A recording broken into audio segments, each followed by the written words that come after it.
স্বাগত জানাচ্ছি একাত্তর জার্নালের সঙ্গে আছি আমি মাহবুব হাসান। সংবাদ পর্যালোচনা ভিত্তিক নিয়মিত এই অনুষ্ঠানে আমরা খবরের নানান বিশ্লেষণ করি। পত্রপত্রিকায়, টেলিভিশন, ডিজিটাল মিডিয়া এবং নিউজ পোর্টালে যেসব খবর শিরোনাম হয়ে থাকে তা আমরা জানিয়ে দিই। সেই খবরের সঙ্গে যুক্ত মানুষদের আমরা সংযুক্ত করি আমাদের আলোচনার টেবিলে। আমাদের স্টুডিও এবং অনলাইনে সংযুক্ত থাকা অতিথিরা সেসব খবরের গভীরে ঢোকেন। আজ আমার সঙ্গে আছেন সিনিয়র সাংবাদিক সর্দার ফরিদ। আপনাকে স্বাগত জানাচ্ছি একাত্তর জার্নালে। দর্শক, বিভিন্ন সময়ে খবর পর্যালোচনায় আরও অতিথি পর্যায়ক্রমে আমাদের সঙ্গে যুক্ত হবেন, তখন তাদেরকে পরিচয় করিয়ে দেব। আজকে সারাদিনই এই অনেক গুরুত্বপূর্ণ খবর ছিল, কিন্তু তার ভিতরেও সবচেয়ে গুরুত্বপূর্ণ খবর যেটা এই মানবতা বিরোধী অপরাধের মামলার রায়, এবং এটাতেই মানুষের আগ্রহ ছিল। সংবাদ মাধ্যমগুলো স্বাভাবিকভাবে শিরোনাম করেছে। শুরুতে আপনার একটু সাংবাদিক হিসেবে একটু মন্তব্য জানি, তারপরে আলোচনায় ঢুকবো। নিঃসন্দেহে এটা ঐতিহাসিক ঘটনা। প্রথম কথা হলো যে এই সরকার যখন ক্ষমতা আসে তারা বলেছিল তাদের তিনটি কাজ। এটা হলো সংস্কার, বিচার কাজ এবং নির্বাচন। সংস্কার নিয়ে বিতর্ক থাকতে পারে, কিন্তু সেটা শুরু হয়েছে। গণভোট হবে, মোটামুটি সিদ্ধান্ত। নির্বাচনের প্রস্তুতি চলছে এবং আলটিমেটলি রাজনৈতিক দলগুলো নির্বাচনের মাঠে নেমে পড়েছে, ট্রেনে উঠে পড়েছে। এবং বিচার কাজটা হতো কি হবে না, এরকম এক ধরনের প্রশ্ন ছিল। এত তাড়াতাড়ি হবে কিনা বা আদৌ করা যাবে কিনা, এরকম একটা প্রশ্ন ছিল। কিন্তু আমরা দেখলাম যে খুব মনোযোগের সঙ্গে এবং সমস্ত আইন কানুন মেনে বিচারটা করা হয়েছে। এবং এটা ঐতিহাসিক এই কারণে যে এই প্রথম কোনো সরকার প্রধানের ফাঁসির আদেশ হলো, মৃত্যুদণ্ড হলো আর কি, বাংলাদেশে কখনো হয়নি। এক। 2 নম্বর হলো একজন মহিলার এরকম একটি ঘটনা ঘটলো। 3, যার বয়স 80-র কাছাকাছি। 4, যিনি প্রতিবেশী দেশে পালিয়ে আছেন। এটা একটা বড় ঘটনা নিঃসন্দেহে। আর সবচেয়ে বড় কথা হলো যে এই বিচারের রায়টির পর অন্তত যারা মারা গিয়েছেন, শহীদ হয়েছেন, যারা আহত হয়েছেন, যারা চোখ হারিয়েছেন, তাদের কিছুটা হলো একটা সান্ত্বনার পথ তারা খুঁজে পেলেন যে বিচারগুলো হবে। এবং আরেকটা মেসেজ এখানে আসছে, সেটি হলো যে অন্যান্য বিচারগুলো এখন অন্য কোনো রাজনৈতিক দল ক্ষমতা আসার পরেও থামানো কঠিন হবে, কারণ এটা চলমান একটা প্রক্রিয়ার মধ্যে ঢুকে পড়েছে। এটা একটি দিক। আরেকটা এখানে আমরা লক্ষ্য করলাম একটু অন্যভাবে, সেটা হলো যে ভারত কী ধরনের রিয়াকশন দেয়। আমরা দেখলাম ভারত সেরকম রিয়াকশন দেয়নি। হ্যাঁ, এটা প্রতিবাদ করেন, তারা বলেছে তারা বিষয়টা জানে, আমলের রয়েছে। এবং তারা আরেকটা কথা বলেছে যে এখন তারা একটি নিকট প্রতিবেশী হিসেবে ভারত বাংলাদেশের শান্তি, গণতন্ত্র, অন্তর্ভুক্তি, স্থিতিশীলতা সহ বাংলাদেশের জনগণের সর্বোত্তম স্বার্থের বিষয়ে অঙ্গীকারবদ্ধ রয়েছে। এই লক্ষ্য অর্জনে আমরা সবসময় অংশীজনের সঙ্গে গঠনমূলকভাবে যুক্ত থাকবে, এরকম একটা মন্তব্য করেছে। কিন্তু আমরা হয়তো ভাবছিলাম যে অন্যরকম মন্তব্য তারা করতে পারে, সেটা করে। এটা একটা লক্ষণীয় বিষয়। আমরা জানি না ভারত এরকম কিছুটা নমনীয় বলবো আমি। এর আগে যে রিয়াকশন তাদের ছিল সেখান থেকে তারা অনেকটা সরে এসেছে। এটা আরেকটি দিক। আরেকটা বিষয় সেটা হলো যে ভারত একটা চাপে পড়েছে নিঃসন্দেহে। একজন লোক সেখানে পালিয়ে গিয়েছেন, তাকে আশ্রয়পস্ত্র দিয়েছে, সেটা একটা হিসাব। আর যখন রায় হয়ে যায় তখন সে একটা খুনের আসামি, যার সাজা হয়ে গিয়েছে, তাকে কোন যুক্তিতে রাখবে, এই জবাব কিন্তু ভারতকে দিতে হবে কোনো না কোনোভাবে। হ্যাঁ, আমরা জানি যে ভারত তাকে ফেরত পাঠাবে না, নানান ধরনের ফাঁক পুকুর দিয়ে তারা রাখার চেষ্টা করবে, এটাও সত্য। কিন্তু চাপটাও এটাও সত্য, এই চাপটা এড়ানো যাবে না। নিঃসন্দেহে এই রায়টা একটা বড় ধরনের ঘটনা। আর সবচেয়ে আরেকটা বড় ঘটনা দিয়ে আমি শেষ করবো, সেটি হলো আমরা জানি না, শেষ পর্যন্ত শেষ কথা বলা ঠিক নয়, প্রান্তিকভাবে কোনো মন্তব্য করা ঠিক নয়, কিন্তু সম্ভবত আওয়ামী লীগ এবং শেখ পরিবার এই যে একে অপরের পরিপূরক, সমতলে ভেঙে যাবে।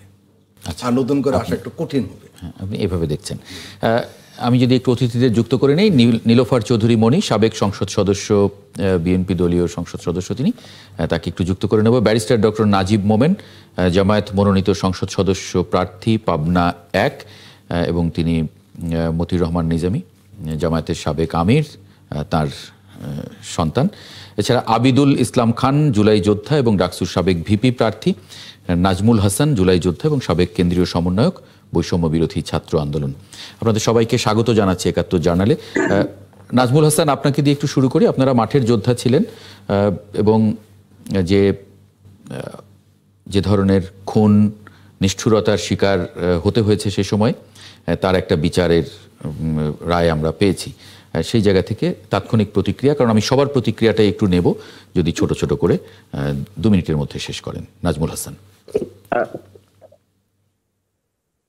ধন্যবাদ আমাকে আমন্ত্রণ জানানোর জন্য। যারা দেখছেন তাদেরকে শুভেচ্ছা। প্রথমে আমরা আল্লাহর কাছে শুকরিয়া আদায় করছি যে এই ব্যক্তির ইশারায়, যার নির্দেশনায় রিয়া গ্রুপের মতো একটা বাচ্চা যে খেলতে ছাদে উঠেছিল তাকে হেলিকপ্টারে হত্যা করেছে। আমাদের ইয়ামিনকে এপিসি থেকে ফালিয়ে দিয়েছে। সাভারের আশুলিয়াতে অনেক মানুষ, ছাত্র জনতাকে পুড়ি হত্যা করেছে। এরকম একজন দৈত্য দানব সাইকোপ্যাথ খুনি হাসিনার আজকে ফাঁসি রায় এসেছে। আমি মনে করি গণঅভ্যুত্থানের যে অপূর্ণতা ছিল, যা আমরা পাইনি এতদিন, হাসিনার ফাঁসি রায়ের মাধ্যমে আমাদের সেই পূর্ণতা এসেছে। একই সাথে আমরা মনে করি যে এখনো যেই শেখ হাসিনা বাংলাদেশে ভারতে রয়েছে, সেই জায়গাতে তাকে ফাঁসির রায়ে ঝুলানো বা ফাঁসির আদেশ কার্যকর করার ক্ষেত্রে আমাদের একটা প্রতিবন্ধকতা বা বড় একটা চ্যালেঞ্জ রয়েছে। আজকে আমরা ভারতীয় হাইকমিশন থেকে যে বিবৃতি দেখতে পেয়েছি, সেই বিবৃতিকে আমরা সাধুবাদ জানাই। তবে আমরা মনে করি শেখ হাসিনাকে যদি বাংলাদেশে ফিরিয়ে দিয়ে আইনের মুখোমুখি করে, তখনই তাদের এই বিবৃতি কাজে দিবে।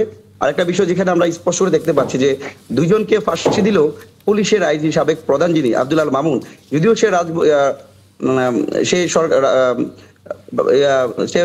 ছিল রাষ্ট্রীয়ভাবে, তাকে করা হয়েছে, রাজসাক্ষী ছিল, তারপরও তাকে যদি যেই মানুষটা 5ই আগস্ট যাত্রাবাড়িতে একদিনই পুলিশের গুলিতে 53 জন মানুষকে হত্যা করেছে, যে প্রায় 400 অধিক মানুষকে হত্যা করার হুকুমদাতা, তাকে যদি এই 5 বছরের সাজা দেওয়া হয়, এইভাবে তো তারা 5 বছর পর আবার চলে আসবে।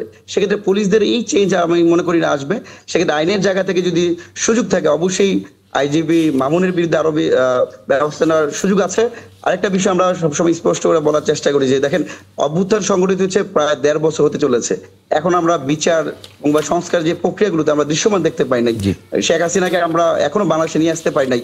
এই যখন আজকে রায় এসেছে, আবার একই দিকে আমরা দেখতে পেয়েছি গতকালকে ব্যারিস্টার সুমনকে জামিন দেওয়া হয়েছে। শেখ হাসিনাকে যে অর্থনৈতিকভাবে সবচেয়ে বেশি সাপোর্ট দিত, সেই দিলীপ আগরতলাকে রাতের আধারে মুক্তি দেওয়া হয়েছে।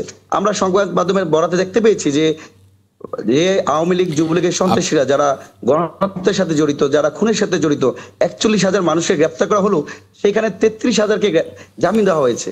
হাইকোর্টের একটি বেঞ্চে একদিনই 800-র অধিক মানুষের জামিন দেওয়া হয়েছে। আপনার কাছে ফিরবো, মানে আমরা একটু যদি কনটেক্সটে থাকি তাহলে তাদেরকে আবার রায় দেওয়া হচ্ছে। এটা আমরা মনে করি আমাদের জন্য একটা অশনি সংকেত। আগুন তারা জামিন পেয়ে আগুন সন্ত্রাস করছে, তারা মানুষকে। Thank you. আপনার কাছে আবার ফিরবো নাজমুল হাসান, ফিরবো আবিদুল ইসলাম খান। আজকে যে মামলার যে রায় হয়েছে, সেই মামলার গুলোর মধ্যে রাজধানীর চানখারপুল এলাকায় আন্দোলনরত 6 জনকে গুলি করে হত্যা, এটা অন্তর্ভুক্ত ছিল। আপনি জুলাই আন্দোলনের সময় এই অঞ্চলটায় আপনি আপনার সহযোগীদের নিয়ে সেখানে আন্দোলনে ছিলেন, মাঠে ছিলেন, সেগুলো আমরা পরবর্তীতে দেখেছি। বিশেষ করে কাছে থেকে আপনি অনেক সহযোদ্ধাকে আপনি হত্যার শিকার হতে দেখেছেন, আহত হতে দেখেছেন, গুলির মুখে পড়েছেন। আপনার প্রতিক্রিয়াটা একটু জানি। আবিদুল ইসলাম খান, একটু আনমিউট করে নেবেন।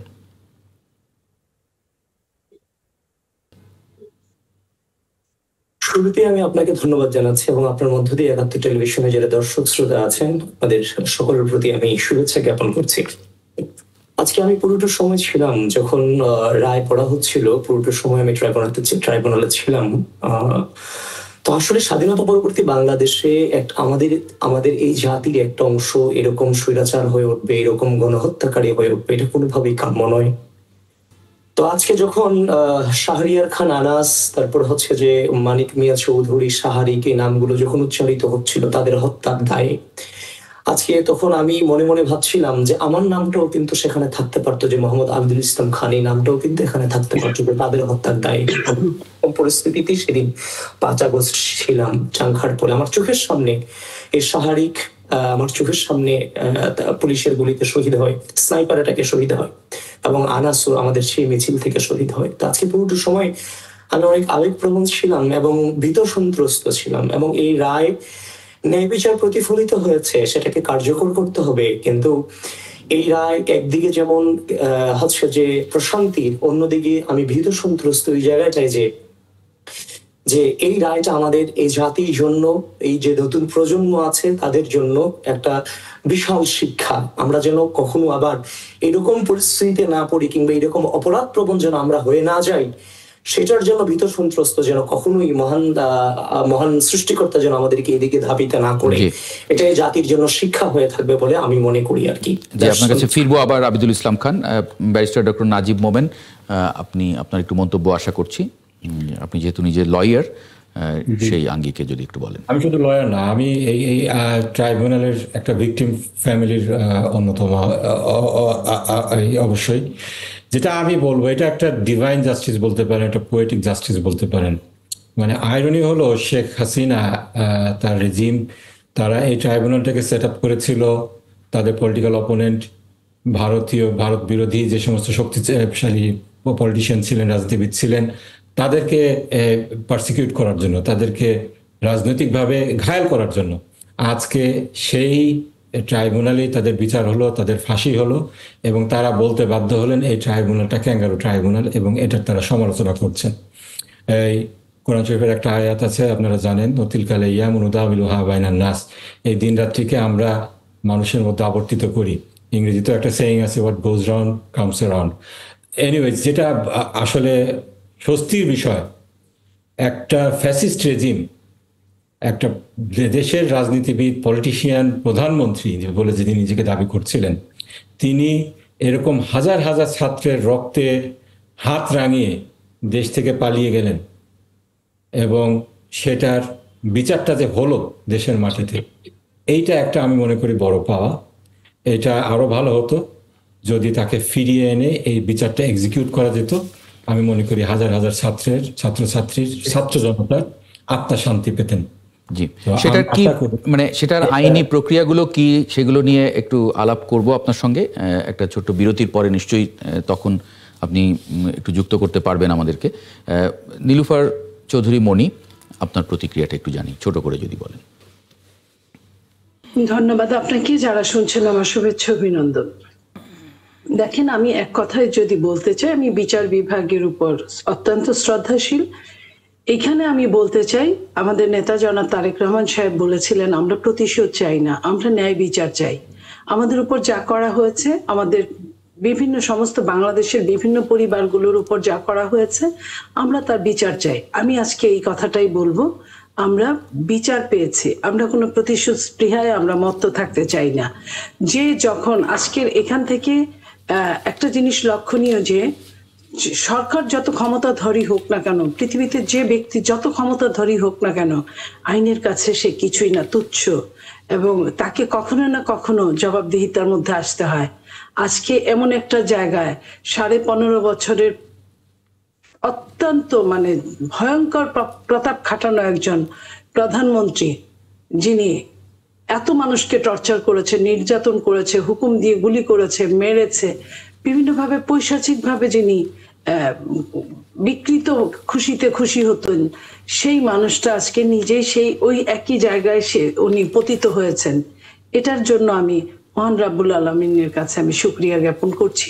এবং আজকে আমি এইটুকু বলতে চাই যে সারা বাংলাদেশের মানুষ, এবং যাদের পরিবারের সদস্যকে হারিয়েছে, কারো হাত নাই, কারো পা নাই, কারো চোখ নাই, এই টাইপের যারা আহত হয়েছে, এবং যারা এই দেশ ছেড়ে যেতে বাধ্য হয়েছে, যাদের পরিবারের একজন মানুষ উপার্জনক্ষম নাই, অত্যাচারে চরমভাবে দলিত মথিত হয়ে তারা জীবনের আশা ছেড়ে দিয়ে অনেকটা সময় তারা চলে গেছে পৃথিবী থেকে, এবং তারপরে তার পরিবারগুলো যে নিগৃহীত হচ্ছে, প্রত্যেকটা পরিবার আজকে এই যে একটা তৃপ্তি নিঃশ্বাসটা ফেলবে, এই 15 বছর 16 বছর যারা মানে অত্যন্ত বেদনার সাথে দীর্ঘশ্বাস ফেলেছে, আজকের শ্বাসটা কিন্তু তারা প্রকৃত অর্থে সুন্দর করে নিতে পারছে, পেরেছে। একই সঙ্গে ক্ষতিপূরণ, আপনি যেটি বলছিলেন যে মানে আসলে এই ক্ষতি তো কখনো পোষানো যায় না, কিন্তু তারপরেও ক্ষতিপূরণ দেবার কথা বলেছে আদালত। এটা নিয়েও একটু কথা বলবো, একটা ছোট্ট বিরতি নেব, বিরতির পরে ফিরে। দর্শক, একটা ছোট্ট বিরতি নিচ্ছি, সঙ্গে থাকবেন আশা করি। বিরতির পর আরেকবার স্বাগত জানাচ্ছি একাত্তর জার্নালে। আমরা যে খবরটা নিয়ে আলাপ করছি, এটাই পুরো গণমাধ্যমের ফোকাস ছিল এখানে। আলোচনার একটু আগে নাজমুল হাসান কথা বলছিলেন, তিনি জুলাই যোদ্ধা এবং বৈষম্য বিরোধী ছাত্র আন্দোলনের সাবেক কেন্দ্রীয় সমন্বয়ক। তিনি আহতদের ক্ষতিপূরণের কথা বলছিলেন, এবং আদালতও এরকম বলেছে যে জুলাই শহীদদের পরিবারকে মানে এই ক্ষতিপূরণের প্রক্রিয়া বা এটা নিয়ে, এটা তো এখন আসলে সময়ের দাবিও। এটা আমরা যেরকম আশা করেছিলাম আসলে সেরকম হয়নি, কোনো না কোনো কারণে একটা ঝামেলা হয়েছে। আমরা চাচ্ছিলাম যে সবাই ক্ষতিপূরণ পাক, ঠিক মতো পাক, কিন্তু কোনো না কোনো জায়গায় একটা গ্যাপ রয়েছে, একটা ঝামেলা হয়েছে, এবং অনেকের খোঁজখবর নেওয়া হচ্ছে না, এই অভিযোগ রয়েছে নিঃসন্দেহে।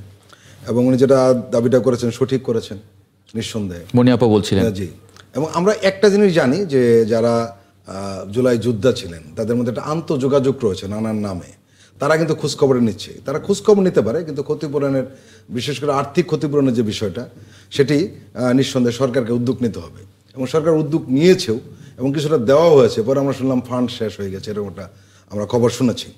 আজকে আদালত যে নির্দেশনা দিয়েছে বা যে কথাটা বলেছে যে এদেরকে ক্ষতিপূরণের ব্যবস্থা করা হোক, আমার মনে হয় এই ঘটনাটি বর্তমান সরকার তো গুরুত্ব দিবেই, ভবিষ্যতে যারা সরকার গঠন করবে তারাও সেটা গুরুত্ব দিবে।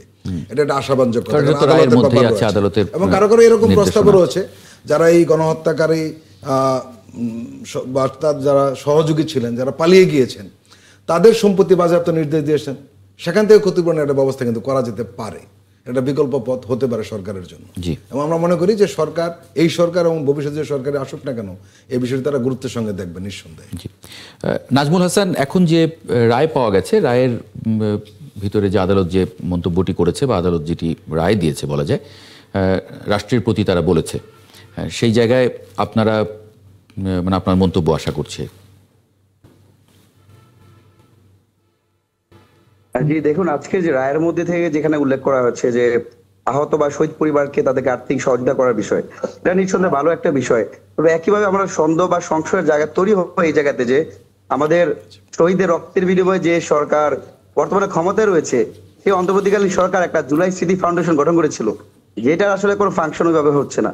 সেক্ষেত্রে উদ্যোগ তো অনেক কিছু হয়ে থাকে, কিন্তু বাস্তবতা আমরা ভিন্ন দেখতে পাই। এটা অবশ্যই ভালো একটা ইনিশিয়েটিভ হিসেবে আমি মনে করি। তবে পাশাপাশি যে কথা আমি প্রথমে বলতে চেয়েছিলাম যে দেখুন, এই যে একজন শেখ হাসিনা যাকে দৈত্য দানব বা সাইকোপ্যাথ তৈরি করা হয়েছে, তার যারা সহযোগী তারা কিন্তু এখনো বিচারের প্রক্রিয়া আসে নাই।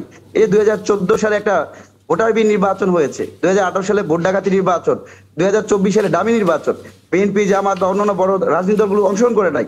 কিন্তু এই নির্বাচনগুলোতে যে প্রত্যক্ষ এবং পরোক্ষভাবে সহযোগিতা করেছে, সেই জাতীয় পার্টি আছে কোথায়? আমি বৈষম্য বিরোধী ছাত্র আন্দোলনের কেন্দ্রীয় সমন্বয়ক ছিলাম। যখন আমরা প্রোগ্রাম করেছি, বাংলা ব্লকেট দিয়েছিলাম, কমপ্লিট শাটডাউন হয়েছে বা শহীদ আবু সাইদ শহীদ হয়েছে, তখনও কিন্তু জাতীয় পার্টি আওয়ামী লীগের সাথে সংসদে বসেছিল। আমরা আজকে দেখতে পাই হাসান ইনু বা রাশেদ খান মেনুরা জালে কিন্তু বাংলাদেশের গণতন্ত্রকে যারা হত্যা করেছে, শেখ হাসিনাকে যারা দৈত্য দানব হয়ে বানিয়েছে, যাদের রাজনৈতিক প্রভু হচ্ছে ভারত, সেই জাতীয় পার্টির বিরুদ্ধে অন্তর্বর্তীকালীন সরকার কি ব্যবস্থা নিয়েছে? বা জিএম কাদের আজকে প্রশ্ন করছে যে জাতীয় পার্টিকে যদি ভোটের মধ্যে না আসা হয় তারা ভোট দিতে দেবে না। এই যে আস্ফালন, আমরা মনে করি আমাদের গণভ্যুত্থানের সাথে প্রতারণার সামিল। কেন জানি আমি মনে করি যে বিদেশি প্রভুদেরকে খুশি করার জন্য জাতীয় পার্টি, জিএম কাদের বা আরো যারা আছে, যারা শেখ হাসিনাকে দৈত্য দানব বানিয়েছে, তাদের প্রতি তারা বিভিন্ন জায়গায় দেখতে পেয়েছে। নাজমুল হাসান, একটা প্রশ্ন রয়েছে, জাতীয় পার্টির প্রসঙ্গ উঠিয়েছেন, আপনি ঠিকই বলেছেন। জাতীয় পার্টি ছিল আওয়ামী লীগের দোসর এবং তাদেরকে ক্ষমতায় টিকিয়ে রাখার জন্য দীর্ঘদিন তারা সার্ভিস দিয়েছে, এবং এটা আমাদের কাছে স্পষ্ট এই দলটি বাংলাদেশের কোনো দল নয়, এটা ভারতের সৃষ্ট একটি দল। এবং যে কারণে জিএম কাদের ঢাকা এসে, দিল্লি থেকে ঢাকা এসে বলেন যে ভারতের সঙ্গে আমার কি আলাপ হয়েছে সেটা তাদের কাছ থেকে অনুমতি নিয়ে বলতে হবে, নতুবা বলতে পারবো না। আমার প্রশ্ন হলো যে কোনো রাজনৈতিক দল জাতীয় পার্টিকে আশ্রয় প্রশ্রয় দিতে চায়, তাদেরকে পুনর্বাসন করতে চায়, এটা কেন হচ্ছে? কারণ এরা তো যারা করতে চায় বা যারা তাদের প্রতি সফট একটা মানসিকতা দেখাচ্ছে, তারা সবাই কিন্তু ফ্যাসিস্ট বিরোধী শক্তি বা রাজনৈতিক দল। এটা কেন ঘটলো আপনার কি মনে হয়? দেখুন, আমরা যেটা সবসময় বলি যে আগামী ফেব্রুয়ারিতে ত্রয়োদশ জাতীয় সংসদ নির্বাচন হবে। এবার আমরা যারা ফেসিবাদ বিরোধী লড়াই সংগ্রামের বন্ধু সাথী দেখেছি, তারা ভোটের ক্যালকুলেশন করতে গিয়ে বিদেশি রাষ্ট্রকে খুশি করার জন্য জাতীয় পার্টির প্রতি সব দেখাচ্ছে। ইভেন যে আওয়ামী লীগ গত 1.5 যুগ ধরে বিএনপির কণ্ঠরোধ করেছিল, গণতান্ত্রিক আন্দোলন সংগ্রামকে বাধাগ্রস্ত করেছে, বাংলাদেশ থেকে গণতন্ত্রকে নির্বাসিত করেছে, সেই বিএনপিও বিভিন্ন জায়গায় আমরা দেখতে পাই আওয়ামী লীগের প্রতি সফট কর্নার দেখাচ্ছে। এটা মনে করে আমাদের এই যে অভ্যুত্থান হয়েছে, সেই অভ্যুত্থানকে গলা টিপে হত্যা করা। আপনাকে আমি একটা এক্সাম্পল দিই। গত 29শে আগস্ট আমরা জাতীয় পার্টির কার্যক্রম নিষিদ্ধ, ফেসিবাদ বিধি, ফেসিবাদের সাথে যারা জড়িত ছিল, সেই জাতীয় পার্টি সবার আমরা বিচার দাবি করেছিলাম। সেই বিচারের প্রোগ্রামে আমি ছিলাম, সেখানে আমাদের উপর হামলা, সেনাবাহিনী হামলা করেছে, পুলিশ হামলা করেছে, সেখানে ডাকসুর সাবেক ভিপি গণ অধিকার সভাপতি নুরুল হক নূরকে হামলা করেছে। আমি 1 মাস চিকিৎসা দিচ্ছিলাম। এমন একটা বাংলাদেশ 5 আগস্ট হয়েছে যেখানে পুলিশের বিরুদ্ধে ন্যূনতম একটা অভিযোগ আসলে তাকে এসআই থেকে শুরু করে এসপি, ডিআইজি তাদের বিরুদ্ধে ব্যবস্থা নেওয়া হয়েছে। কিন্তু আমরা গণ অভ্যুত্থানের শক্তি, আমি কেন্দ্রীয় সমন্বয়ক ছিলাম বা ডাকসুর ভিপি নুরুল হক নূর, তাদের উপর হামলা করে রাষ্ট্র বিবৃতি দেয় যে কঠোর ভাষা নিন্দা জানায়। আমরা বুঝি না আসলে রাষ্ট্র কে চালায়। একদিকে সরকার প্রধান বিবৃতি দেয়, উপদেষ্টারা আমাদের দেখতে আসে, কাউকে সিঙ্গাপুরে পাঠায়, আমাদেরকে ঢাকা মেডিকেলে চিকিৎসা দেয়, অন্যদিকে আইএসপিআর থেকে বিবৃতি দেয়। এটা একটা মুভ হয়েছে যেখানে আমাদের উপর হামলা করেছে। স্টিল এখন পর্যন্ত পুলিশের একটা কনস্টেবল বা সেনাবাহিনীর একটা সিপাহী তাদের বিরুদ্ধে কিন্তু ব্যবস্থা নেওয়া হয় না। এই জন্য আমরা সন্দেহ করি সংশয়ের জায়গায় আসলে রাষ্ট্রপ্রধান যারা কথা বলছেন, ভালো কথা বলছেন, কিন্তু আমরা সেই কথাগুলোতে বিশ্বাস রাখতে পারছি না। অন্তর্বর্তীকালীন সরকারের কথা এবং কাজের সাথে আমরা সেই সন্তুষ্টতা আমরা জ্ঞাপন করতে পারছি না। জি, আবিদুল ইসলাম খান, জি, ওনারা অভিযোগ করছেন যে কোন রাজনৈতিক দল যারা একসঙ্গে আপনারা জুলাই আন্দোলনে যুক্ত ছিলেন, তারা এই ধরনের বিশেষ করে জাতীয় পার্টিকে আপনারা সহযোগিতা করছেন বা মদত দিচ্ছেন, এরকম অভিযোগ করলেন। ইঙ্গিতটা অনেকটা মানে বিএনপির দিকে উনি একবার উচ্চারণও করেছেন। জি, কথা বললে অনেক কিছুই বলা যায়। আসলে কথা বলতে গেলে অনেক কিছুই বলা যায়। রাজনীতিতে অনেক কিছুই ঘটে থাকে, কিন্তু বিগত দীর্ঘ দুঃশাসনে ফ্যাসিস্ট হাসিনা যে হাসিনা হয়ে এই যে খুনি হাসিনাতে রূপান্তরিত হয়েছে, এর জন্য সবচেয়ে বড় দায়ী কিন্তু হচ্ছে যে রাজনৈতিক যে একটা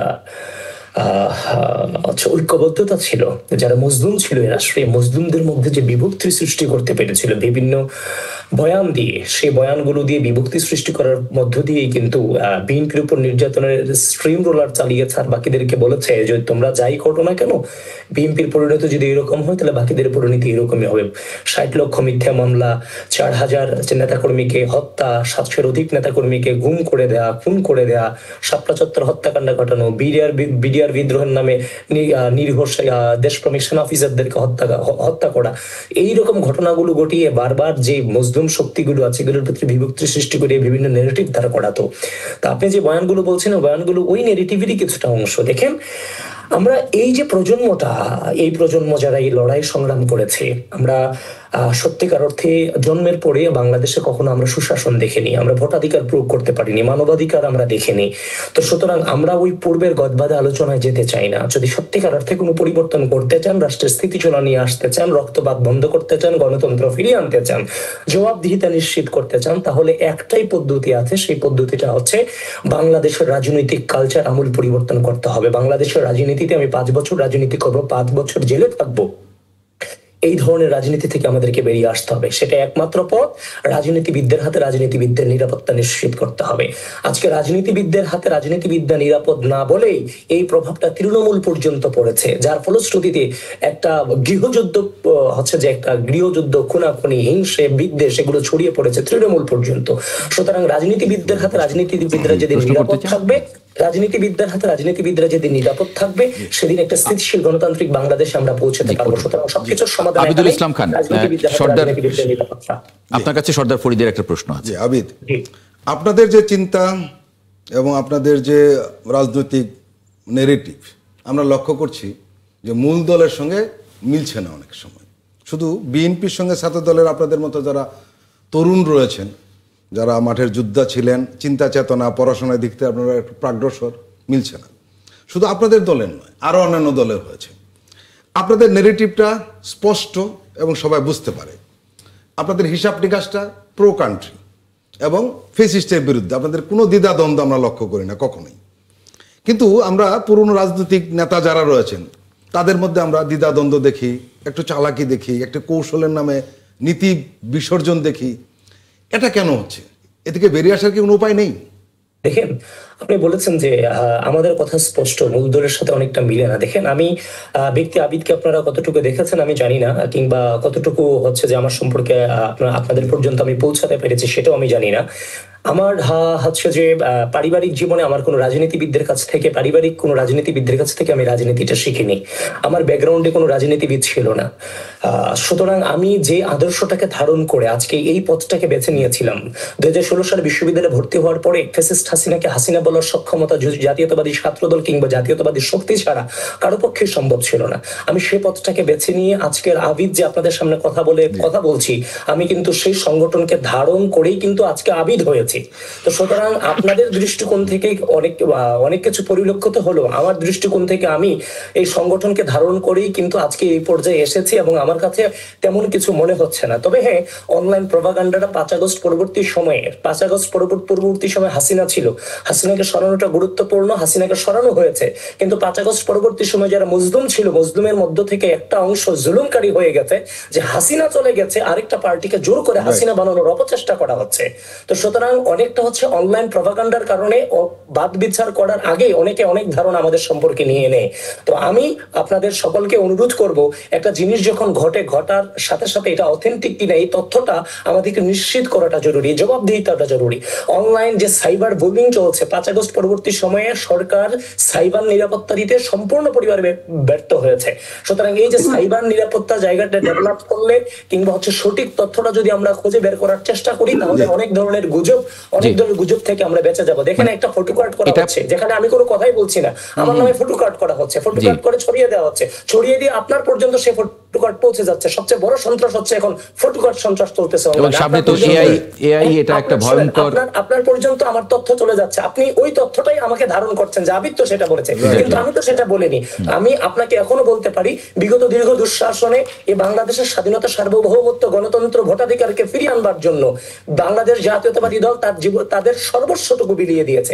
সবচেয়ে বেশি নির্যাতিত, নিপীড়িত, নিষ্পেষিত হয়েছে সেই বাংলাদেশ জাতীয়তাবাদী দল যে গণঅভ্যুত্থানের যে চেতনা, সেই চেতনাকে ব্যাহত করতে পারে, সেটা কখনোই আমরা বিশ্বাস করতে পারি না, বিশ্বাস করি না, এবং সেটা হতেও আমরা। অনেক ধন্যবাদ ব্যারিস্টার ডক্টর নাজিব মোমেন। আপনার কাছে আমার বিরতির আগে যে আমি বিষয়টা একটু জানতে চেয়েছিলাম, একটু পরিষ্কার হতে চেয়েছিলাম যে এই রায় কার্যকরে আসলে রাষ্ট্র এখন কি ধরনের ভূমিকা নিতে পারে। কারণ আমরা তো জানি যে একজন দেশে আছেন যার 5 বছরের সাজা হয়েছে, আটক আছেন, তারটা একরকম, তিনি হয়তো অ্যাপিলে যাবেন বা যেতে পারবেন কিনা সেটাও আমি জানি না, মানে যদি আলাদা করে অ্যাপিলে যাওয়ার সুযোগ আছে কিনা একটু জানাবেন আমাদের, এবং পরবর্তী ধাপগুলো আসলে কি ফেস করতে হবে। জি, ধন্যবাদ আপনাকে। কয়েকটা প্রশ্ন চলে এসেছে আপনার প্রশ্নের মধ্যে। একটা হলো যে এই রায় কার্যকর করার কি পদক্ষেপ থাকবে, কনসিডারিং দ্যাট দুইজন যে দণ্ডপ্রাপ্ত আসামি তারা ভারতে আছেন। ভারতের সাথে দেখেন আমাদের একটা এক্সট্রাডিশন চুক্তি হয়েছিল 2013 সালে, খুব সম্ভব। সেটার আন্ডারে আমরা কিন্তু আইনগতভাবে, টেকনিক্যালি আমরা কিন্তু তাদেরকে রিকোয়েস্ট করতেই পারি, এবং রিকোয়েস্ট করা হচ্ছে, এই প্রসেসে আছে, এটা আমরা জেনেছি। কিন্তু এটা হলো আইনের কথা। আর একটা হলো আপনার প্র্যাকটিক্যালিতে পরে আসছি। আর একটা উপায় রয়েছে, সেটা হলো ইন্টারপোলের মাধ্যমে, যেহেতু শেখ হাসিনা এবং কামাল তারা হলেন, আসাদুজ্জামান খান কামাল, তারা এখন কনভিক্টেড আসামি। ইন্টারপোলের মাধ্যমে আপনি রেড নোটিশ জারি করতে পারেন এবং তার মাধ্যমে তাদেরকে ফিরিয়ে আনার ব্যবস্থা করতে পারেন। এটা হলো আইনের কথা। আইনের আরো একটু বিশ্লেষণ করি। আপনার পরবর্তী ধাপের কথা জিজ্ঞেস করেছেন। 30 দিনের মধ্যে অ্যাপিল করতে হবে, কিন্তু যারা পলাতক, অ্যাবসকন্ডিং, তাদের আদালতের অ্যাপিল করার কোনো রাইট নেই। তো সুতরাং 30 দিন ল্যাপস হওয়ার পরে তাদেরকে যদি আপনি ফিরিয়ে আনেন, তাহলে তারা সরাসরি এক্সিকিউশনের পর্যায়ে চলে যাবেন। আর যিনি মামুন সাহেব, ওনাকে 5 বছর দেওয়া হয়েছে, উনি তো ছিলেন অ্যাপ্রুভার, কিংবা আমরা সহজ বাংলা যেটা বুঝি সেটা হলো রাজসাক্ষী। রাজসাক্ষীর যে নিয়ম, সেখানে তো আসলে 5 বছরের সাজা দেওয়ার কোনো সুযোগ নেই। রাজসাক্ষী হলো এটা একটা বলে প্লি বার্গেনিং এ যায়, উনি গিলটি প্লি করবেন, ফুল অ্যান্ড ফ্র্যাঙ্ক ডিসক্লোজার করবেন। এটা আদালতের উপর ডিপেন্ড করবে। আদালত যদি ওনাকে বিশ্বাস করে উনি যেটা বলেছেন, তাহলে তাকে খালাস দিতে হবে, এটাই হলো নিয়ম। তো সেটা না করে 5 বছর দিয়েছেন, কিসের ভিত্তিতে দিয়েছেন এটা দেখতে হবে। যদি ওনার সবটা জবানবন্দি সেরকম ফ্রি অ্যান্ড ফ্র্যাঙ্ক হয়ে থাকে, এটা যদি আদালত বিশ্বাস করে থাকেন, তাহলে 5 বছর দেওয়ার কোনো সুযোগ নেই। আর যদি সেটা বিশ্বাস না করে থাকে, তাহলে ওনার যেই অপরাধের ম্যাগনিটিউড, অপরাধের যেই পরিমাণ, এটাতে তো আসলে মৃত্যুদণ্ড হওয়ার উনি উপযুক্ত। তো এটা দেখতে হবে। ইন্টারেস্টিং যে অ্যাপ্রুভার আমাদের এই ওয়ার ক্রাইমস ট্রাইব্যুনালে কখনো হয় নাই আগে। গত 16 বছরে নতুন একটা ধারা শুরু হলো। তো এটা কি হয়, এটা দেখতে হবে। প্র্যাকটিক্যাল যে জিনিসটা, সেটা হলো আপনার ইন্ডিয়া যদি পলিটিক্যাল উইল না থাকে শেখ হাসিনাকে রিটার্ন করার, আপনি কিন্তু আইন দিয়ে শেখ হাসিনাকে রিটার্ন করাতে পারবেন না। দেখেন ইন্ডিয়ার সাথে আমাদের অনেক বায়োলেটারাল ইস্যুস আছে, আপনারা জানেন। আমাদের ফারাক্কা বাঁধ সহ অন্যান্য বাঁধ দিয়ে পানি থেকে বঞ্চিত করা হচ্ছে, আন্তর্জাতিক আদালতে আমরা কিন্তু যেতেই পারিনি। তো এই ন্যায্য অধিকার থেকে আমাদেরকে বঞ্চিত করা হয়েছে। ওয়ারেজ দেখেন শেখ হাসিনার মাধ্যমে গত 16টি বছর ভারত বাংলাদেশকে ইন এ সেন্স উপনিবেশ বানিয়ে রেখেছে। ভারত বাংলাদেশের জনগণের উপরে একটি দলকে, একটা পরিবারকে, কিছু ব্যক্তিকে প্রাধান্য দিয়েছে। এখন তারা বড় বড় কথা বলছেন, জনগণের যেটা ভালো হয় সেটা করবেন। ওনারা যদি এই কথার উপরে মানে ট্রু থাকেন, এটা যদি সত্যি সত্যি বলে থাকেন, তাহলে ইমিডিয়েটলি তাদের শেখ হাসিনাকে তাদের যে এক্সট্রাডিশন চুক্তি হয়েছে সেটার আন্ডারে তাদের ফেরত দেওয়া উচিত। আমি বলবো এই বিচারের বিষয়টা নিয়ে আসলে একদিকে যেমন খুশি লাগছে যে শেখ হাসিনার যে অ্যাট্রোসিটি সে করেছে এইটার একটা ন্যায় বিচার জনগণ পেয়েছে এবং বিচার প্রক্রিয়া অবশ্যই স্বচ্ছ ছিল। জি ব্যারিস্টার নাজিব, এই বিষয়ে একটা প্রশ্ন আপনাকে করতে চাই। জি 1 মিনিটে শেষ করে দিচ্ছি, একটা প্রশ্ন করবেন, সমস্যা নেই। আমি যেটা বলছি যে প্রসিকিউশন টিম অ্যাডভোকেট তাজুল ইসলামের নেতৃত্বে অত্যন্ত সাহসিকতার পরিচয় দিয়েছেন, কিন্তু দুঃখটা থেকে যাচ্ছে যেখানে দেখেন সেটা হলো যে আন্তর্জাতিক কমিউনিটি গত 16টি বছর এই ট্রাইব্যুনাল নিয়ে যে সমস্ত সংস্কারের কথা বলেছে, যে সমস্ত বিষয়ে সমালোচনা করেছে, সেইগুলোকে কিন্তু পুরোপুরি অ্যাড্রেস করা হয়নি, যার কারণে আপনি ইন্টারন্যাশনাল সাপোর্ট কিন্তু সেভাবে পাচ্ছেন না। ইভেন জাতিসংঘ আমাদেরকে এই বিচারে যতটুকু হেল্প করেছে, এইটাকে আমি বলবো এটাকে আরো ইনহ্যান্স করা যেত, এটাকে আরো কাজে লাগানো যেত আপনি যদি ইন্টারন্যাশনাল কমিউনিটির যে কনসার্নগুলো ছিল এটাকে অ্যাড্রেস করতে পারতেন। একটা উদাহরণ দিয়ে আমি আমার কথা শেষ করে দিচ্ছি। এই যে ক্রস এক্সামিনেশনের বিষয়টা, প্রিভিয়াস ইনকনসিস্টেন্ট স্টেটমেন্ট, মানে এই সাক্ষীরা তাদের এই আদালতের বক্তব্যের বাইরে আগে যে সমস্ত স্টেটমেন্ট দিয়েছে বক্তৃতা, বিবৃতি, টিভিতে কিংবা যে কোনো জায়গায়, এটাকে আমাদের নর্মাল যে ক্রিমিনাল প্রসিডিংস আছে, ফৌজদারি অপরাধ বিধি আছে, এখানে এগুলাকে দিয়ে তার বক্তব্যকে চ্যালেঞ্জ করা যায়। এই ট্রাইব্যুনাল করলো কি, শেখ হাসিনার নেতৃত্বে যখন বিরোধী দলকে পারসিকিউশন করা শুরু করলো, আমার শহীদ পিতা সহ অন্যদেরকে, আমাদেরকে যেহেতু তারা দেখছে, যেমন আমার পিতার যে সাক্ষী ছিলেন শ্যামলী নাসরিন চৌধুরী, সে তার শহীদ স্বামী ডক্টর আলীম চৌধুরীর হত্যাকাণ্ডের ব্যাপারে অনেক বক্তৃতা বিবৃতি দিয়েছিল, বই লিখেছে পর্যন্ত। সেখানে সে একজন ব্যক্তিকে দায়ী করেছে, আমার শহীদ পিতার কোনো নামগন্ধ সেখানে ছিল না। ট্রাইব্যুনালে এসে সে হঠাৎ করে বলছে আমার পিতা সেখানে তার নির্দেশে তার স্বামীকে ধরে নিয়ে যাওয়া হয়েছে। আমাদেরকে কিন্তু সেই সুযোগটা দেওয়া হয়নি। তার আগে যে বই লিখেছে, তার যে টেলিভিশন সাক্ষাৎকার ছিল, এইগুলা ধরে বলা আপনি আগে কেন বলেননি। তো এই জিনিসটা কিন্তু এই ট্রায়ালে ব্যবহার করার কোনো দরকার ছিল না। আমরা বলেছি আপনারা প্রিভিয়াস ইনকনসিস্টেন্ট স্টেটমেন্ট আনার সুযোগ দেন, কারণ আপনাদের কাছে যে সাক্ষ্য প্রমাণ আছে আপনারাই বলেছেন 14 বার শেখ হাসিনাকে ফাঁসি দেওয়া যাবে। কিন্তু এই ছোটখাটো নিটিগিটি বিষয়গুলোকে কিন্তু সংস্কার না করার কারণে কিছুটা কিন্তু ডেন্টেড হয়েছে। এটা আমাদের কিছুটা দুঃখ আছে, কারণ আমরা যে ভাষায় সমালোচনা করেছি এই ট্রাইব্যুনালকে এতদিন, শেখ হাসিনার কোনো নৈতিক অধিকার নাই, কারণ এটা তার নিজের হাতের সৃষ্টি করা ট্রাইব্যুনাল। সর্দার ফরিদের প্রশ্নটা একটু নেই। জি বেশর নাজিব মোমেন, আপনি কি মনে করেন যে এই যে মামলার রায়টা হলো, এটা কি বাংলাদেশের রাজনৈতিক ন্যারেটিভ পাল্টে দেবে? একই আরেকটা প্রশ্ন আপনারা যোগ করে দেই, সেটি হলো এটা কি কোনো নতুন বার্তা দিবে রাজনীতিবিদদেরকে বা যারা শাসন করবেন, যে জবাব দিয়ে তার বাইরে থাকা কঠিন হবে? কি মনে করেন আপনি? মানে আপনি নিজেও তো রাজনীতি, রাজনৈতিক ন্যারেটিভ কিন্তু আমাদের পাল্টে গিয়েছে 24-এর বিপ্লবের মাধ্যমে। এটা আদালতের মাধ্যমে রাজনৈতিক ন্যারেটিভ চেঞ্জ হয় না। আমি বলবো যে বিপ্লবটা হয়েছে, এটাকে বিপ্লব হিসাবে যদি আমরা স্বীকৃতি দেই, জুলাই বিপ্লবের স্বীকৃতির মাধ্যমে রাজনৈতিক ন্যারেটিভ চেঞ্জ হতে পারে, কোনো রায়ের মাধ্যমে হতে পারে না। নাম্বার 1, অবশ্যই জবাবদিহিতার ক্ষেত্রে এটা একটা মাইল ফলক হয়ে থাকবে। আমি বলবো যে এটা আরেক ধাপে এগিয়ে বলবো, এটাকে যদি আমরা আন্তর্জাতিক পর্যায়ে নিয়ে যেতে পারতাম আইসিসি বিচারের মাধ্যমে। দেখেন আপনার এই যে বিচারটা হচ্ছে, এটা অনেকটাই বলতে পারেন আপনি ভিক্টর স্টাইল। এটা নাজিব, আমি আসলে জানতে চাচ্ছি যে এই যে এখন রাজনৈতিক দলগুলো যারা রয়েছেন, আপনারা যারা রয়েছেন কিংবা যারা ভবিষ্যতে ক্ষমতা আসবেন, এই যে রায়টা হলো, এটা কি নিশ্চিত করে বার্তা দিবে তাদেরকে নাকি? অবশ্যই একটা বার্তা দিবে, কিন্তু আমি বলতে চাচ্ছি যেটা বার্তা যেটা দিচ্ছে সেটা হলো যে আপনি এই যে 2000 মতো ছাত্র জনতার রক্তে হাত ভিজিয়ে আপনি পালিয়ে গেছেন, মনে করছেন যে এটাই শেষ। এটা কিন্তু শেষ না, আপনাকে বিচারের মুখোমুখি দাঁড়াতে হবে।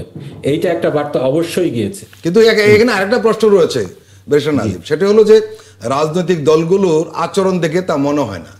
আবিদ একটা কথা বলেছিলেন যে মুসলিমরা এখন অত্যাচারী হয়ে ওঠার একটা উপক্রম হয়েছে, ভালো বলেছে আবিদ। আপনার কি মনে হয় এই যে রাজনৈতিক দলগুলো আচরণ দেখে কিন্তু আমার মনে হচ্ছে না যে তারা এরকম চিন্তা করছে ভবিষ্যতে জবাবদিহি দিতে হবে বা জবাবদিহি করতে হবে? কি মনে হয় আপনার? আমাদের সেটাই বলছি যে আমাদের এত বড় একটা বিপ্লব হয়ে গেল, এরপরে যদি রাজনীতিবিদদের আচার আচরণের কোনো চেঞ্জ না আসে, তাহলে এটা অবশ্যই দুঃখজনক। এবং আমরা লক্ষ্য করছি যেটা এই দুঃখজনক রিপিটেশন ইতিহাসের, যে ইতিহাসের নির্মম যেটা শিক্ষা, ইতিহাস থেকে শিক্ষা নেয় না, যে ৭১-এর পরে যেটা হয়নি, ২৪-এর পরও দেখছি আমরা সেই একই ইয়েতে ঘুরপাক খাচ্ছি। তো এটা হওয়া উচিত না। আমি মনে করি নীলোফার চৌধুরী মনিকে যদি একটু যুক্ত করি একই প্রশ্নে, বাস্তবায়ন করা হয়, এটাকে যদি সাংবিধানিক স্বীকৃতি দেওয়া হয়, এটার আলোকে ঐকমত্যের ভিত্তিতে যদি নতুন একটা সংবিধান রচিত হয়, সেই সংবিধানের মাধ্যমে রাজনৈতিক কালচার পরিবর্তন করা সম্ভব। এবং নীলোফার চৌধুরী মনি এমনটা মনে করেন কিনা? নীলোফার চৌধুরী মনি, দেখেন, আমি সম্পূর্ণ এমনটা মনে করি না। এই কারণে যে শেখ হাসিনা যদি আজকে ক্ষমতায় থাকতো, তাহলে কি এই রায়টা হতো? যদি সে ক্ষমতায় থাকা অবস্থায় এই রায় হতো, আমি এমনটা মনে করতাম। যে কথাটা আবিদ বলেছে যে যারা এক সময় নির্যাতিত ছিল, এরাই কিন্তু এখন মানে নির্যাতন করছে, এরকম। তো এই মানুষগুলো যদি, এই রাজনৈতিক দলগুলো যদি অতীত থেকে কিছু শিক্ষা নিত, তাহলে কিন্তু এই কাজগুলো করতে পারতেন না। এবং তারাও জানে যতদিন তারা ক্ষমতায় আছে বা ক্ষমতার আশেপাশে আছে, ক্ষমতার ঘাড়ে চড়ে বসে আছে, তারা ততদিন পর্যন্ত মনে করবে যে আমিই রাষ্ট্র। এই যে আমি রাষ্ট্র, এই জায়গাটা আপনি দেখেন, অতীত থেকে দেখেন, আপনি এরশাদের সময় এরশাদকে নামানোর পরে এরশাদের যেটুকু বিচার হয়েছে, ওইটুকু নামানোর পরে জেল খেটেছে, সম্পূর্ণ বিচার হয়ই নাই। তারপরে আপনি দেখেন দেশনেত্রী বেগম খালেদা জিয়াকে নিয়ে যে নোংরামোটা করলো আওয়ামী লীগ, সেটা কিন্তু উনি যদি ক্ষমতায় থাকতেন তাহলে এই কাজগুলো করতে পারতো না। এত অন্যায়, এত অগণতান্ত্রিক ভাবে এই কাজগুলো করতে পারতো না। আজকে শেখ হাসিনা, তার ক্ষেত্রে একই জিনিস প্রযোজ্য। সে যদি ক্ষমতায় থাকতো, এই আমি শ্রদ্ধা রেখে বলছি আদালতের প্রতি, তাহলে কি এই রায়টা এইভাবে হতে পারতো? কিংবা আজকে যারা, যে সাংবাদিক ভাইরা আমাদের সাথে কথা বলছেন, যেভাবে এইভাবে তারা কথা বলতে পারতেন কিনা? আমরা তখনও টকশো করেছি, তখনও কিন্তু এমবার্গো এমন ছিল, ঢোকার সময় বলে দিত, আপা এইটা নিয়ে অমুকের নামটা কিন্তু বলবেন না, তাকে নিয়ে বলেন না, সব বললেন, তাকে নিয়ে, তার সন্তানকে নিয়ে বলেন না, সব বললেন। এই যে আমাদের আপোষকামিতা, এই আপোষকামিতাও কিন্তু গণতন্ত্র ধ্বংসের একটা প্রধান অন্তরায়। তো এই জায়গায় আমি কি করে বলতে পারি যে আওয়ামী লীগের অস্তিত্ব পর্যন্ত নাই, নিষিদ্ধ করা হয়েছে অথবা স্থগিত করা হয়েছে? সেই আওয়ামী লীগ নিয়ে আজকে আমি বড় বড় কথা বলছি। আমি আদালতের প্রতি শ্রদ্ধাশীল, আদালত যে রায় দিয়েছে আমি মেনে নিয়েছি, আমি বলছি। কিন্তু সেই একই আদালত আওয়ামী লীগ ক্ষমতায় থাকলে কিন্তু এই মামলাটাই হতো না, মামলাটাই উঠতো না। তাহলে আমরা কি নিয়ে এত কথা বলি? আজকে যে মবগুলো হচ্ছে, একই মব তো 15.5 বছরও দেখেছি আমরা। এই যে আজকে এখন দেখেন, চাক্ষুষ সন্ধ্যাবেলা আপনার যুব দলের একজন নেতাকে ঠেকিয়ে গুলি করে মেরে গেল। তো এই যে মবগুলো, এগুলো তো মব। এটা তো আপনার মনে করেন যে এটার বিচারটাও তো ওইভাবে আমরা তো আশা করি, কিন্তু আমরা তো ওইভাবে বিচারটা পাচ্ছি না। সরকার এখানে নির্বিকার। তো এই সরকার নির্বিকার, পরবর্তী সরকার এসে আবার কিন্তু এটার বিরুদ্ধে কথা বলবে। তো তখন আমরা কোথায় যাব? যেটা নিয়ে আপনার আমি আরেকটু বলি যে আইজিপি নিয়ে যে কথাটা উঠেছে, হ্যাঁ উনি রাজসাক্ষী হয়েছেন, রাজসাক্ষী হওয়ার জন্য 5 বছর জেল হলো। তাহলে এত কিছু করার পর আমিও তো 5,000 লোক যদি আমি মেরে ফেলি কারো হুকুমে, মেরে ফেলার পরে আমি যদি রাজসাক্ষী হয়ে যদি বলি যে আমি আমার যে লিডার ছিল সে আমাকে শিখিয়ে দিয়েছে, তাহলে কি আমিও কি 5 বছর বা আমি খালাস হয়ে যাব? তাহলে তো ওইভাবে যদি আমরা হিসাব করি, ওই যে চট্টগ্রামের কি দিলীপ না প্রদীপ, তারাও তো তাদের জায়গা থেকে আশা করতে পারে, তারাও বলতে পারে যে হ্যাঁ আমি রাজসাক্ষী হবো, আমাকে এই অমুক অমুক আমাকে হুকুম দিয়েছিল। তার মানে কি এটা? তাহলে এই বিচারটা তো এইভাবে আমরা প্রহসনটা চাই না। আমরা চাই আমাদের গণতন্ত্র সমুন্নত থাকুক। আমার সন্তানও যদি অপরাধ করে, আমার সন্তানও যেন ওই একই জায়গায়, একই হিসাবে যেন সে জেলে যায়, তার যেন বিচার হয়। এবং নীলোফার চৌধুরী মনে সর্দার ফরিদের একটা প্রশ্ন আছে, আমি টিকে থাকা অবস্থায় যেন হয়, আমি পালিয়ে গেলে হয়, ওটাকে আমি মনে করি না। নীলোফার চৌধুরী মনি, আপনি খুব স্পষ্ট বলেন, কিন্তু আমরা একটা জিনিস লক্ষ্য করছি, সেটা হলো যে ভোটকে কেন্দ্র করে ভোটারদেরকে আকৃষ্ট করার লক্ষ্যে কোনো নেতার বক্তব্য দেখছি ফ্যাসিস্টদের প্রতি একটা দুর্বলতা। সবকিছু আসলে মূলত হচ্ছে ভোটারদের জন্য। সেটা আপনাদের দলেও যেরকম রয়েছে, জামাত ইসলামেরও রয়েছে। আমরা তাদের বক্তব্যগুলো অনেক সময় শুনেছি, এক ধরনের আপোষকামিতা, বিশেষ করে আওয়ামী লীগের ভোটটা পাওয়ার একটা ইচ্ছা। যদি তাই হয় তাহলে এই যে গণতান্ত্রিক মূল্যবোধটা কোন জায়গায় দাঁড়াবে একটা প্রশ্ন। আর কি আর দলগুলো কি স্বল্প মেয়াদী লাভের সামনে দীর্ঘমেয়াদী নীতিকে বিসর্জন দিবে? তাহলে এই যে আবিদরা যে লড়াইটা করলো, হ্যাঁ, নাজমুল হাসান যে লড়াইটা করলো, সেটা কোন জায়গায় গিয়ে দাঁড়ালো? আমি আপনার দ্বিতীয় কথার সাথে সম্পূর্ণই একমত। এইটা যারা যুদ্ধের সামনের ভাগে ছিল আমাদের সন্তানরা, তাদেরকে এটা নিয়ে কথা বলতে হবে। তাদেরকে চুপ থাকলে, ঘরের মধ্যে আমি চুপ থাকবো, বাইরে আমি প্রকাশ করব, বাইরেটা নিয়ে আমি কুন্দল করব, এটা একরকম হতে পারে না। আমি যে কথাটা কিছুক্ষণ আগে বললাম। আরেকটা জিনিস হলো, আমি একটা দলের কর্মী, আমি কর্মীর উপরে নিজেকে স্থান দিই না। যারা বলেছে তারা যদি কোনো বড় লিডার বলে থাকেন, নিশ্চয়ই তার একটা সামনে পিছনে নিশ্চয়ই কোনো কারণ ছিল, ওনারাই এটাকে জাস্টিফাই করবেন বা ক্লারিফিকেশন করবেন। আমি শুধু এইটুকু বলতে চাই, আমাদের ভাইরা বোনেরা, আমাদের সন্তানরা যে কষ্টটা 15.5 বছর করেছে, শীর্ষ সন্ত্রাসীদেরকে গাড়িতে করে, পতাকাবাহী গাড়িতে করে বর্ডার ক্রস করে, জেল থেকে বের করে বর্ডার ক্রস করে পাঠিয়ে দেওয়া হয়েছে। আর আমাদের ছেলেদেরকে তারা ডান্ডা বেরিয়ে পড়িয়ে লাখো লাখো সন্তানদের, যেখানে 10,000 লোকের ধারণ ক্ষমতা, সেখানে লাখের কাছাকাছি ছেলেদেরকে আপনার জেল খাটিয়েছে। শুধু তাই না, তাদেরকে খাওয়াতে কষ্ট, তাদেরকে ঘুমানো কষ্ট, তাদেরকে প্রত্যেকটা ব্যাপারে কষ্ট দিয়েছে। এবং যারা বাইরে ছিল তারা এক এলাকা থেকে আরেক এলাকায়, আমি শেষ করে দিচ্ছি, আরেক এলাকায় তারা সেই আপনার ধান খেতে, আপনার পাট খেতে, তারপরে আপনার হলো গিয়া ডুবার নিচে, এই জায়গাগুলায় নৌকার মধ্যে মশার কামড় খেয়ে সারা রাত ঘুমিয়েছে পুলিশের অত্যাচারে কিংবা আওয়ামী লীগের দূষরদের অত্যাচারে। এই অত্যাচার সহ্য করেছে, বাড়ি ঘর সবকিছু তারা দখল করে নিয়ে গেছে। এই মানুষগুলোর সঙ্গে এক ধরনের বেইমানি করে কেউ যদি, যে বা যারাই এই কাজগুলো তারা করবে, আমি আগেই বলেছি আমি প্রতিশোধ স্পৃহায় বিশ্বাসী না, আমি আপনার ন্যায় বিচারে বিশ্বাসী। আমাদের সন্তানের সঙ্গে যারা যা করেছে তাদেরকে তাই ওইভাবে তাদের শাস্তি পেতে হবে। ধন্যবাদ। আমি শাস্তিটা পার পেয়ে যাবে। আমি একটু আবিদুল ইসলাম খান এবং নাজমুল হাসানকে আমি একটু ছেড়ে দেব।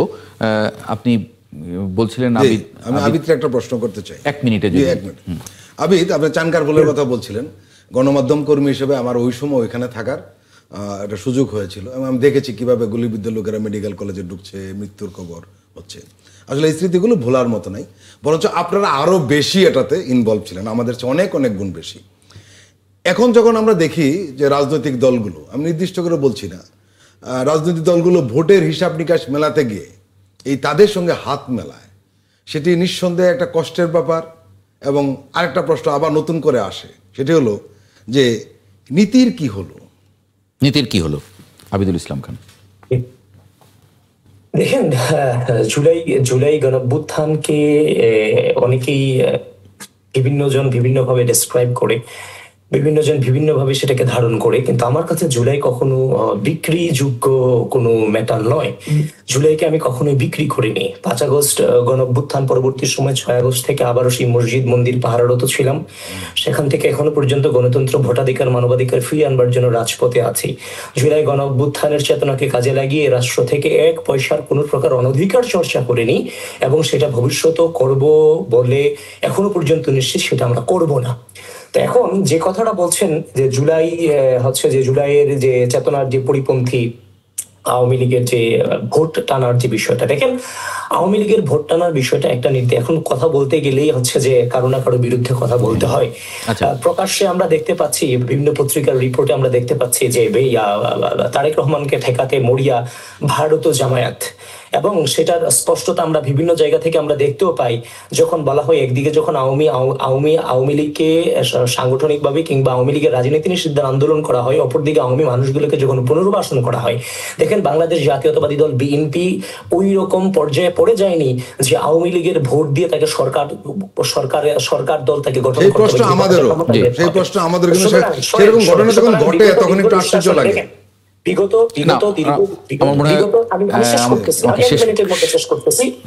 দীর্ঘ দুঃশাসনে ফ্যাসিস্ট হাসিনার বিরুদ্ধে সম্মুখ সারি থেকে এবং টানা লড়াই সংগ্রাম চালিয়ে গেছে বাংলাদেশ জাতীয়তাবাদী দল বিএনপি, এবং সেই সময়টাতে যদি নির্বাচন সুষ্ঠু হতো তাহলে মানে হচ্ছে যে সংখ্যাগরিষ্ঠ আসনের মধ্য দিয়ে বিএনপি নির্বাচনে বিজয়ী লাভ করতো।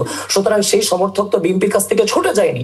সুতরাং এখনো পর্যন্ত আমরা বলছি যে বিএনপিকে জিততে হলে যে আওয়ামী লীগের ভোট লাগবে ব্যাপারটা তা না, কিন্তু আমরা দেখতে পাচ্ছি প্রকাশ্যতই বিএনপির মুখ থেকে দুই একটা কি শুনেছেন, বলেছে যে অন্যায়টা আওয়ামী লীগ করেছে, কোন নিরপরাধ মানুষকে আমরা হয়রানি করবো না, সেই জিনিসটাকে নিয়ে যাওয়া হচ্ছে মিডিয়া ট্রায়ালের মধ্য দিয়ে আওয়ামী লীগের দিকে নিয়ে যাচ্ছে, আওয়ামী লীগের মামলা তুলে দেওয়াতে ওই দিকে নিয়ে যাওয়া হচ্ছে। এটা মোটেও উচিত নেই, মিডিয়া ট্রায়ালটা বন্ধ করা উচিত। এবং আমরা দেখতে পাচ্ছি, প্রকাশ্যই দেখতে পাচ্ছি, যখন জামায়াতের বিভিন্ন জেলার যে আমিররা বলে বেড়াচ্ছে যে আওয়ামী লীগের তো আমরা কোনো ক্ষতি করিনি, সুতরাং আওয়ামী লীগ আমাদেরকেই ভোট দেবে।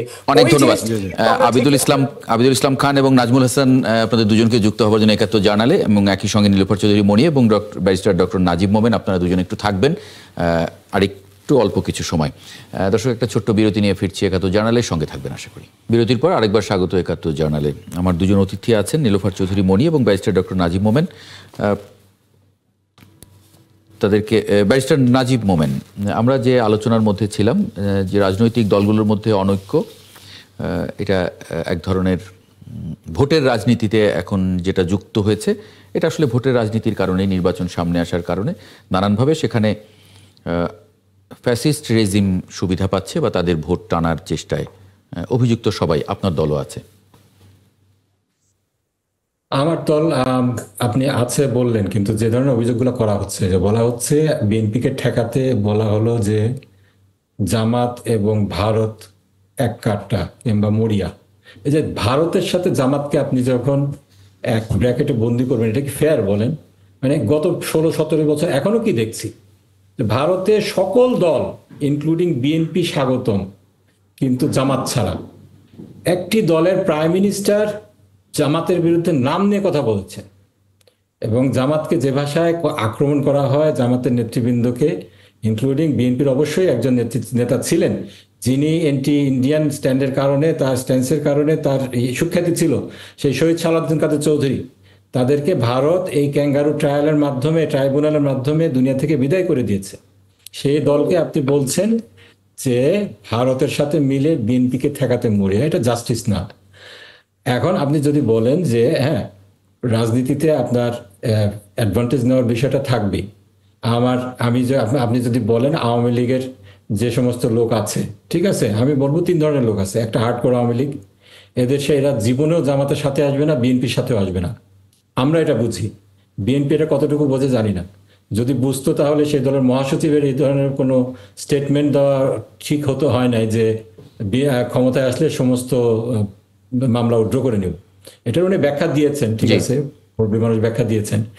আবার আমরা শুনলাম কদিন আগে প্রার্থীরা বলছেন ধানের শীষের বিজয় মানে নৌকার বিজয়, আওয়ামী লীগের বিজয়। আমাদের মুখ থেকে কিন্তু এ ধরনের আনগার্ডেড কথা শুনবেন না। এরপরে আমি যেটা বলবো, স্থানীয় কিছু নেওয়ার আছে। যেটা বলছিলাম, আওয়ামী লীগের 3 ধরনের লোক তো, আরেকটা হলো সুবিধাবাদী, যে দল ক্ষমতায় যাচ্ছে মনে করবে সে দলের সাথে যাবে।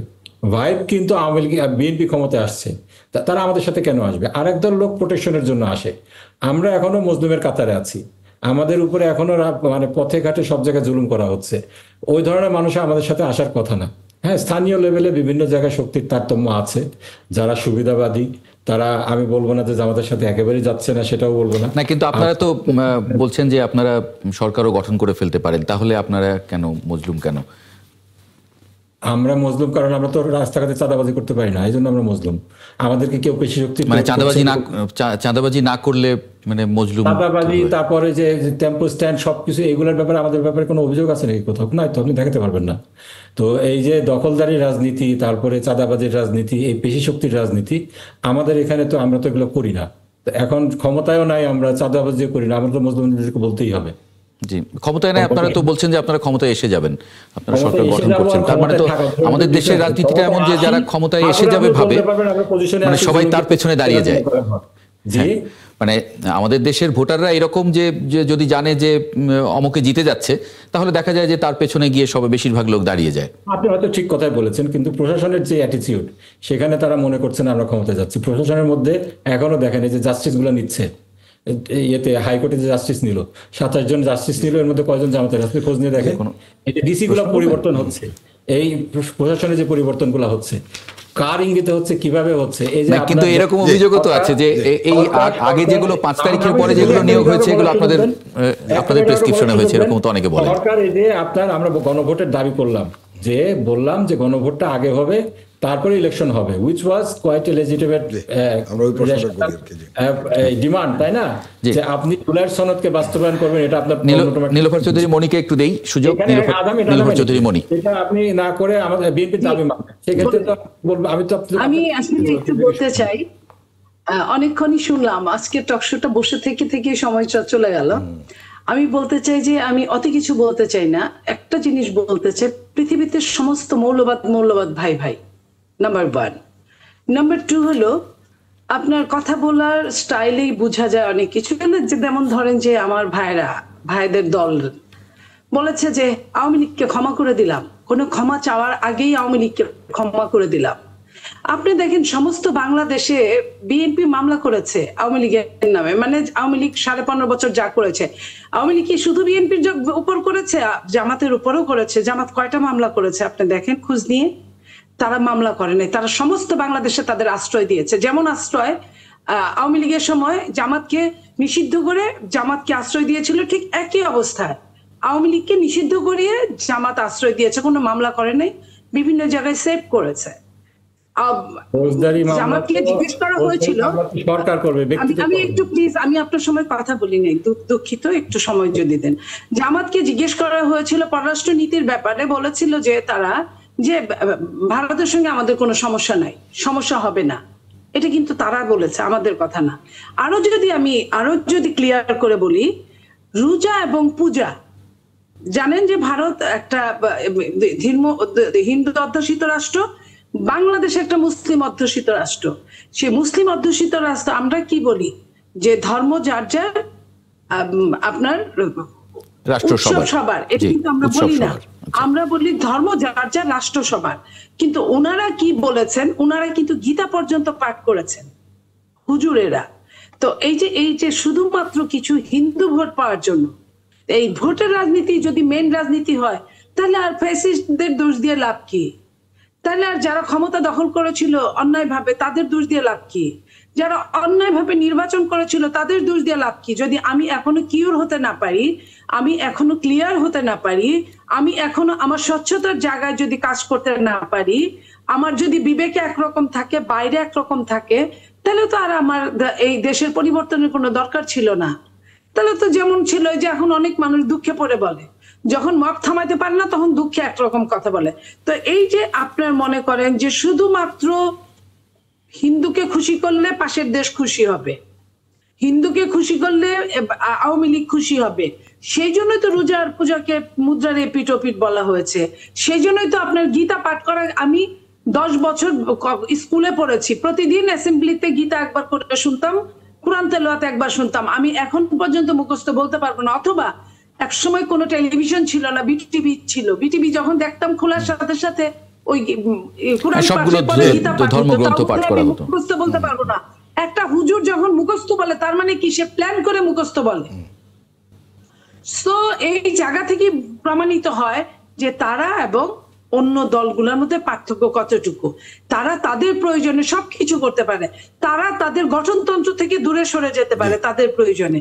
আপনি দেখেন যে মহিলাদের, নারীদের তারা যেভাবে হিজাব লেবাস এইসব পরান, এবং যেভাবে তাদের গঠনতন্ত্রে বলা আছে নারীদের, এখন কি আপনি ডাকসু নির্বাচনে কি ওরকম দেখেছেন? ওই হিজাব নেকাব পরা নারীরা কি ডাকসু ইলেকশন করেছে? হিন্দুদের তাদের মধ্যে কোনো তাদের গঠনতন্ত্র কি আছে? হিন্দুদের নিয়ে কমিটি করা যাবে, বিধর্মীদের নিয়ে কমিটি করা যাবে? তারা বিধর্মীদের কমিটি করছেন, এটা কি তাদের? আমি একটা প্রশ্ন না, একটা বিরতি নেব, বিরতির পরে এসে আপনার প্রশ্নটা নেই। তারা সবকিছু করতে পারে, আমি এই কথাটাই বলতে চাই, যেটা বিএনপি তা করতে পারে না। বিএনপি গুপ্ত রাজনীতি জীবনেও করে নাই, বিএনপি আপনার কখনোই মুখে একটা মনে একটা করে নাই। বিএনপি সমস্ত বিএনপির যিনি প্রতিষ্ঠাতা শহীদ প্রেসিডেন্ট জিয়াউর রহমান, উনি বলেছেন যে আমাদের সারা বিশ্বের সঙ্গে সম্পর্ক এমন সকলের সঙ্গে বন্ধুত্ব, কারোর সঙ্গে শত্রুতা না। কেউ আমাদের প্রভু না, সবাই আমাদের বন্ধু।